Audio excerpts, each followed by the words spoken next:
Уважаемые якутяне, дорогие сограждане, с середины марта мы вместе прошли сложный путь, встречая небывалые прежде угрозы. Отказались от нашей обычной жизни, направили все ресурсы на защиту здоровья людей, на борьбу с опасной болезнью. Мы перестроили систему здравоохранения, направив свыше миллиарда рублей из резервного фонда республики на борьбу с коронавирусом.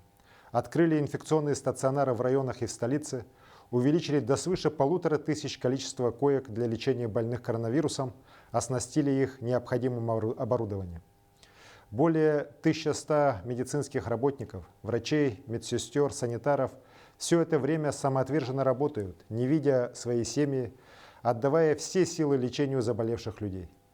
В короткие сроки мы развернули надежную систему выявления болезней. Более 4000 человек прошли через обсерваторы в районах республики и в Якутске. Под медицинским наблюдением находилось 20 тысяч человек. На полную мощность выведена работа 11 лабораторий. За время эпидемии проведено свыше 158 тысяч тестов на коронавирусную инфекцию. Это один из самых высоких показателей в стране в пересчете на 100 тысяч населения. За это время в республике выявлено 2822 заболевших. 80% из них – это жители Якутска. На сегодня 1589 человек полностью выздоровели. К огромному сожалению, несмотря на все усилия врачей, мы уже потеряли 19 наших сограждан. В этих случаях болезнь оказалась беспощадной к пожилым людям с хроническими заболеваниями. Эпидемия нас многому научила. Наработан опыт локализации серьезных очагов инфекции, таких как на Чаянде, в Алдане, в Мегино-Кангаласском, Намском улусах, опыт ликвидации коллективных вспышек болезни, как это было в общежитии Северо-Восточного федерального университета и Республиканской офтальмологической больницы. Мы научились организовывать жизнь людей, работу предприятий в условиях пандемии. Исходя из оценки реальной угрозы распространения инфекции, с 23 апреля мы начали ослаблять ограничения. Сначала в Арктике и труднодоступных местах, затем ряд ограничений был отменен и в сельских районах. Благодаря такому подходу наша республика стала одним из немногих регионов, где ни в одной отрасли ни на один день не остановилась работа предприятий. У нас полным ходом идет строительство объектов в сельском хозяйстве, увеличивается объем работ. На большей части огромной территории Якутии практически без ограничений работают предприятия малого бизнеса, сфера торговли, бытовых услуг. Люди живут обычной жизнью. Огромную поддержку все это время республика получает от федерального центра. Благодаря решениям президента России Владимира Владимировича Путина тысячи медиков и социальных работников получают денежные доплаты. Более 30 тысяч семей с детьми получили помощь на общую сумму 1 800 000 000 рублей. Повышенные пособия выплачены более 1000 якутян, оставшихся без работы. По 3000 рублей на каждого ребенка получили 1600 семей безработных. Пандемия нанесла серьезный удар по предпринимателям, по многим отраслям нашей экономики. Целый комплекс мер помощи со стороны федерального центра и республики направлен на сохранение малого бизнеса, на поддержку ключевых предприятий республики. На различные виды помощи малому и среднему бизнесу предусмотрено 2 200 000 000 рублей. Около 300 миллионов рублей в виде прямой поддержки уже получили индивидуальные предприниматели. В целом на антикризисные меры из федерального и республиканского бюджета выделено порядка 9 миллиардов рублей.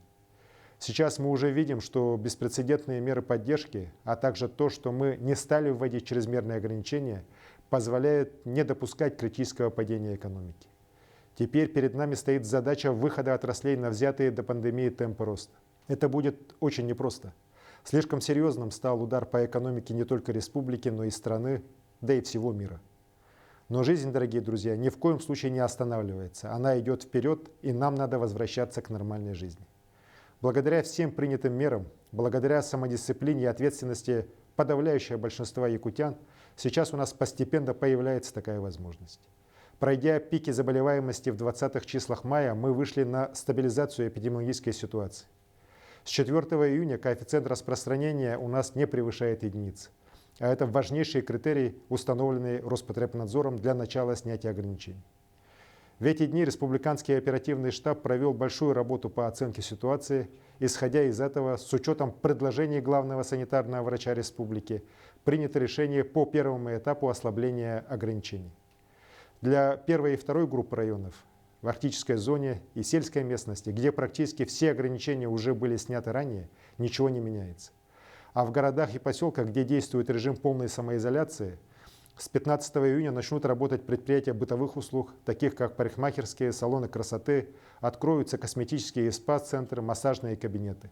Все они будут работать по предварительной записи при соблюдении требований социальной дистанции и дезинфекции.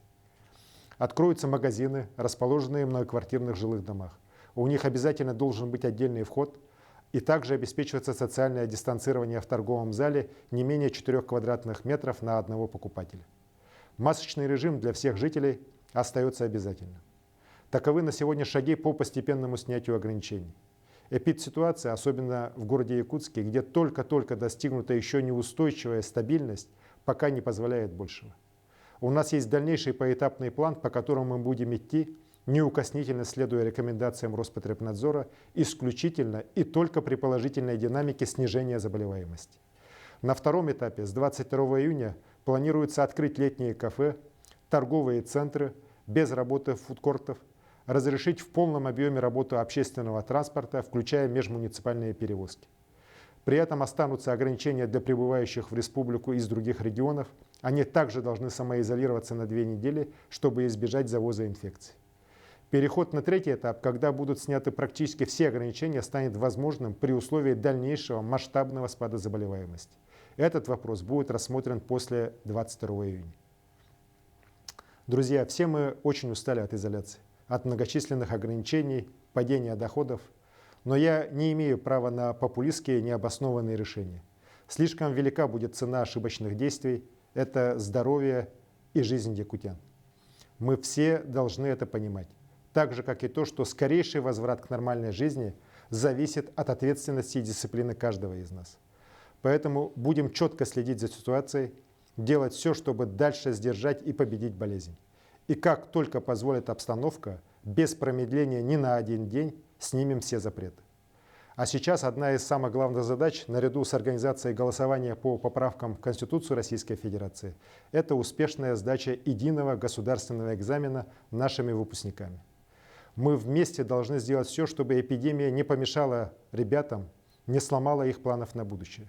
Чтобы поддержать наших детей, которые в таких экстремальных условиях делают свой первый шаг во взрослую жизнь. Я принял решение, что каждый выпускник 2020 года, а это почти 8 тысяч юных якутян, получит по 5 тысяч рублей от республики. Пусть эта небольшая сумма станет знаком внимания к ним, к нашему будущему. Дорогие друзья, уверен, что мы близки к победе над опасной болезнью. Мы вместе прошли большой и трудный путь.